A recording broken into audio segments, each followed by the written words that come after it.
Pemirsa, di tengah kehadiran album duet Reza dengan orang Jepang ini, kandungan Reza sendiri sudah mencapai usia 16 minggu. Calon bayi buah perkawinannya dengan Ajima Said itu harus dijaganya baik-baik di tengah kesibukannya sebagai penyanyi. Jangan capek ya, jangan pakai hak tinggi, jangan ini udah yang standar kayak gitu. Makan harus banyak, ayo digemukin. Demikianlah nasihat dan peringatan orang-orang di sekitar Reza. Alhamdulillah nafsu makan saya juga normal aja, nggak terlalu gila-gilaan gitu ya. Jadi larinya sampai saat ini sih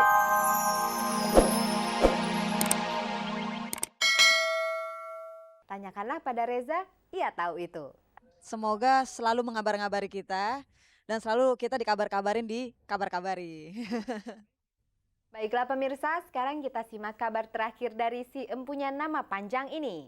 Reza Artamevia Adriana Eka Suci.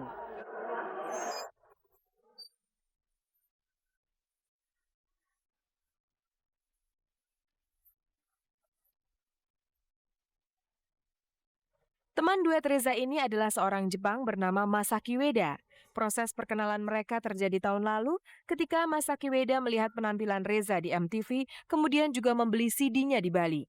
Kemudian kontak Masaki dengan Reza semakin jauh lewat internet. Setelah itu, barulah keduanya ketemu muka. Pertemuan pertama itu kita sama-sama ini deh bertukar pikiran, visinya kita kayak apa. Terus ada menemukan kecocokan. eh, Mereka datang lagi ke Jakarta, ketemu dengan eksekutif produser saya Aquarius.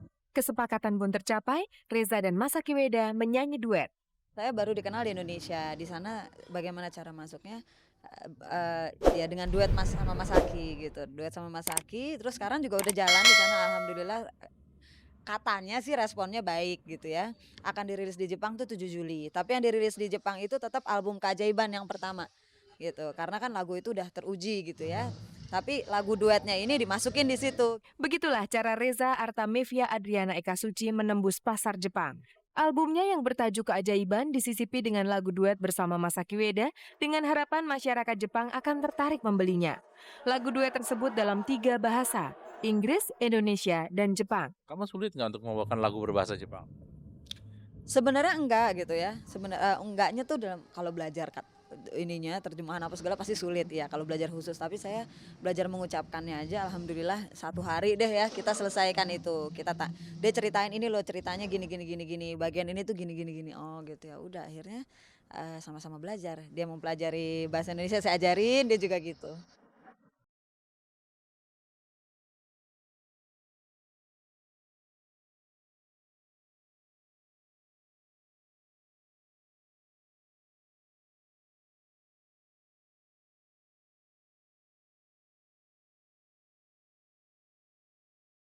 Pemirsa, di tengah kehadiran album duet Reza dengan orang Jepang ini, kandungan Reza sendiri sudah mencapai usia 16 minggu.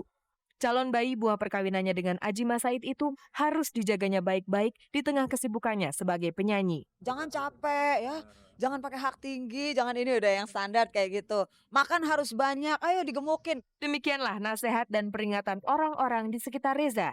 Alhamdulillah nafsu makan saya juga normal aja, nggak terlalu gila-gilaan gitu ya. Jadi larinya sampai saat ini sih badan yang lain belum berubah, cuman emang perut aja gitu. Udah bilang sama manajer nyanyi sampai batas usia kandungan berapa? Mereka udah dan mereka juga cerewet nanya, nih tak bulan segini masih boleh nggak nih? Bulan ini masih boleh nggak? Kita sepakat semua udah bahwa pekerjaan rencana tetap dijalankan, tapi prioritas pertama tuh kesehatan saya dan janin saya itu yang paling utama. Yang jelas, pekerjaan berat sudah menghadang Reza. Bulan depan ia sudah harus keliling untuk tur promosi albumnya. Pemirsa, kita berharap semoga calon ibu ini tetap baik-baik saja bersama kandungannya. Pemirsa, kita semua tahu film Indonesia sedang terpuruk dijauhi oleh penonton. Karena itu untuk mengedarkan sebuah film harus penuh siasat. Seperti film petualangan Sherina sengaja diedarkan pada bulan Juni ini bertepatan dengan liburan anak-anak sekolah. Petualangan Sherina, inilah judul film yang digarap oleh Riri Reza sebagai sutradara dan Mira Lesmana yang lebih banyak bergerak pada sisi pemasarannya. Dan Sherina, si penyanyi cilik bersuara indah itu, tentu saja menjadi pemain utama dalam film musikal ini. Film ini menggambarkan kisah seorang anak gitu yang dimainkan oleh Sherina sendiri. Dia dibawa pergi dari tempat di mana dia tadinya sudah merasa betah, sudah merasa hidup, sudah merasa punya banyak teman, dibawa ke satu tempat yang asing buat dia. Dan selanjutnya yang terjadi adalah dia mengalami sekian banyak petualangan. Dalam film ini juga tampil Didi Petet, Matias Mucus, Ratna Riantiarno, serta 2 bersaudara dari Jogja, Butet Kertarejasa dan Jaduk Ferianto. Filmnya sendiri kini sedang disimpan, tinggal menunggu waktu yang baik untuk diputar di gedung-gedung bioskop. Kita ingin mencoba mengejar supaya film ini bisa ditonton sebanyak mungkin keluarga dan anak-anak Indonesia. Kita inginnya keluarnya tuh pas liburan. Bulan Juni ini anak-anak sekolah libur panjang. Begitulah strategi pemasaran dilakukan dengan harapan film ini akan ditonton banyak anak-anak. Dan film ini akan berjuang melawan film anak-anak asing yang selama ini jauh lebih sering ditonton oleh anak-anak Indonesia. Sensasinya pasti kalah dengan Smackdown atau dengan Power Rangers, tapi minimal saya yakin orang Indonesia pasti rindu bahasa ibunya di bioskop gitu. Dan mudah-mudahan itu yang bisa menarik gitu. Pemirsa, berikut ini gambar seringan sejenak sebelum kita memasuki sajian berikutnya.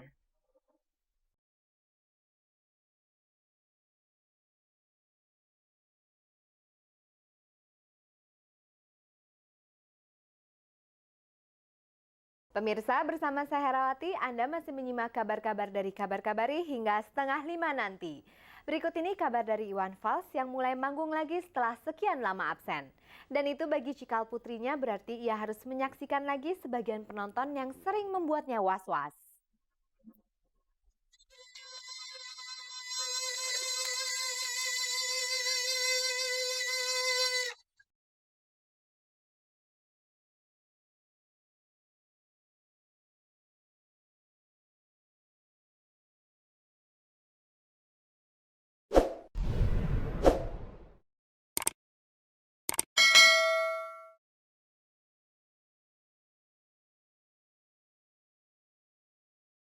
Iwan Fals dan penontonnya selalu tumpah ruah, dan sebagian dari mereka selalu agresif. Karena itu, lapangan sepak bola atau tanah luas adalah tempat ideal bagi pertunjukan Iwan Fals. Lihatlah gambar ini misalnya. Setelah sekian lama tidak berpentas, Iwan Fals kembali muncul awal bulan ini di Tasikmalaya, Jawa Barat. Sama seperti dulu, penontonnya masih tetap membludak. Dan sama seperti dulu pula, sulit membayangkan suasana seperti ini diselenggarakan di dalam gedung pertunjukan. Resikonya terlalu besar karena gedung mempunyai pembatasan-pembatasan pada penonton. Padahal, penonton Iwan Fals atau penonton penyanyi-penyanyi lain yang mempunyai masa besar sebanyak mungkin harus dibebaskan dari kekangan-kekangan. Kalau tidak, agresivitas mereka akan tersumbat dan timbullah peristiwa yang tidak diinginkan. Maka, lapangan sepak bola atau tanah luas adalah tempat yang ideal bagi pertunjukan Iwan Fals. Ribuan penontonnya bisa memperoleh kebebasan untuk mengekspresikan dorongan jiwa mereka.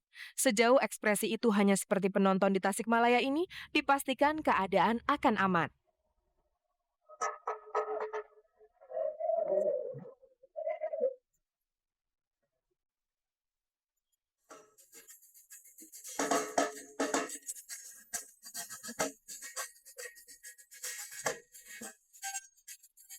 Dengan mulai tampilnya kembali Iwan Fals menggelar pertunjukan setelah sekian lama absen, cikal putri tunggalnya tidak bisa menyembunyikan rasa khawatirnya pada penonton. Karena takut penggemarnya ntar brutal-brutal gitu.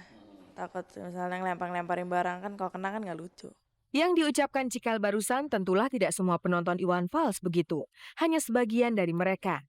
Dari sebagian itulah Cikal juga pernah punya pengalaman buruk ketika ia mengikuti ayahnya berpentas di Stadion Senayan, Jakarta. Yang waktu itu mau selesai acara udah terus aku pulang kan pakai bodyguard kan jaga.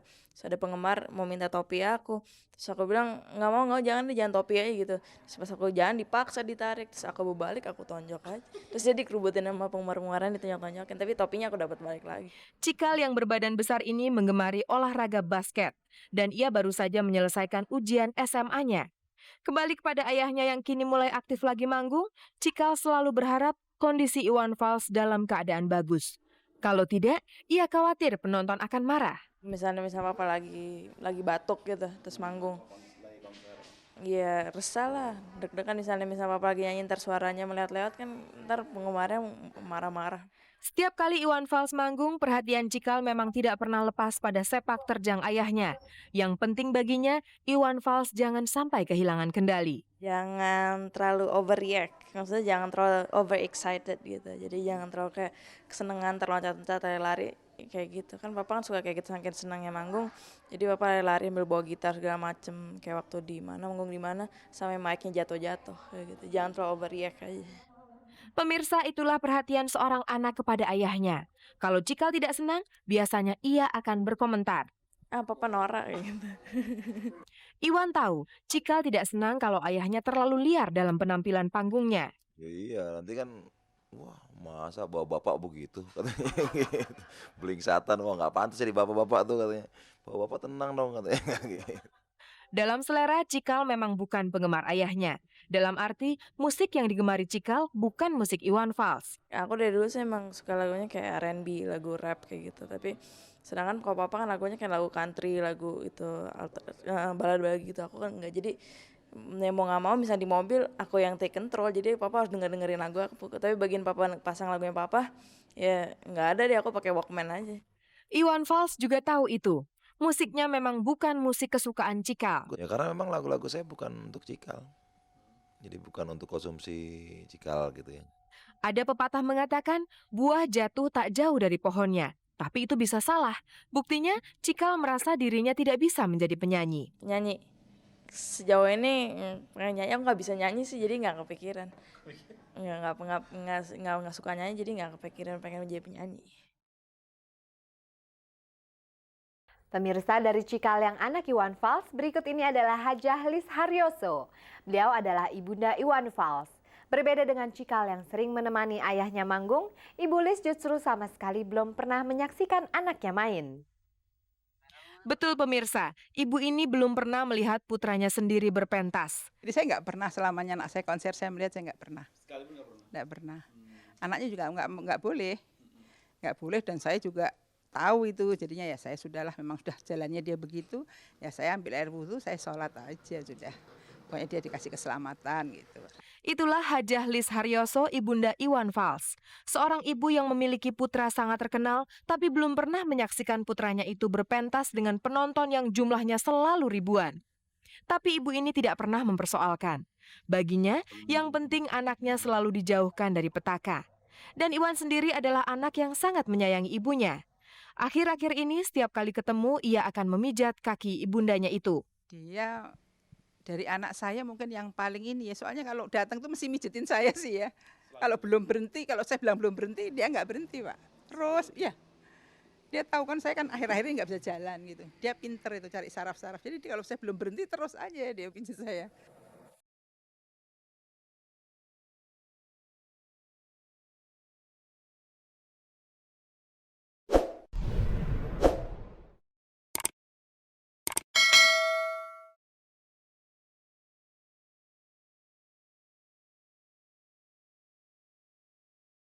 Hajah Lis Haryoso mencurahkan hidupnya untuk kegiatan sosial dan keagamaan. Anak-anak yang mengikuti wawancara ini adalah sebagian dari mereka yang diasuhnya. Dan mengikuti jejak ibunya, Iwan Fals di rumahnya yang bertanah luas di pinggiran Jakarta Timur juga sudah mulai membangun panti asuhan. Maksudnya saya untuk pindah di sana, mengelola di sana. Cuman saya bilang, saya udah bau tanah tapi juga saya nggak betah ya di rumahmu itu, saya bilang kok mesti jauh bener saya bilang gitu. Iwan Fals termasuk donatur utama panti asuhan ini. Apapun akan diberikannya sejauh itu perlu. Mobil apa ambil gitu, cuman saya kan jangan nanti nggak enak sama istrimu. Saya bilang, saya mau kasih kok. Tapi sebetulnya Hajah Lis Haryoso lebih berharap anaknya bersedia mendidik anak-anak panti asuhan ini atau melibatkan mereka dalam kegiatan musik Iwan. Kamu rekaman dong anak-anak ini, ajak rekaman. Saya bilang untuk itunya, saya bilang vokalnya, saya bilang Fals ya biar namamu juga Fals, saya bilang begitu sama dia. Masih ada sebuah harapan lagi dari sang ibu kepada anaknya. Semoga saat ini Iwan Fals sedang menonton Kabar Kabari sehingga bisa menyimak pesan ibundanya ini. Ya tinggal sekarang saya minta untuk mendekatkan diri sama Tuhan aja gitu. Saya ingin dia lebih khusyuk lagi. Tahun ini saya kepingin dia pergi ibadah haji gitu. Saya dengan keluarganya. Walaupun dia sudah pergi, tapi saya kepingin dia segera pergi ibadah haji. Karena kita tidak tahu umur gitu loh. Itu yang saya harapkan, mudah-mudahan ini dia dengar gitu ya. Dia dengar dan tahun ini dia berangkat.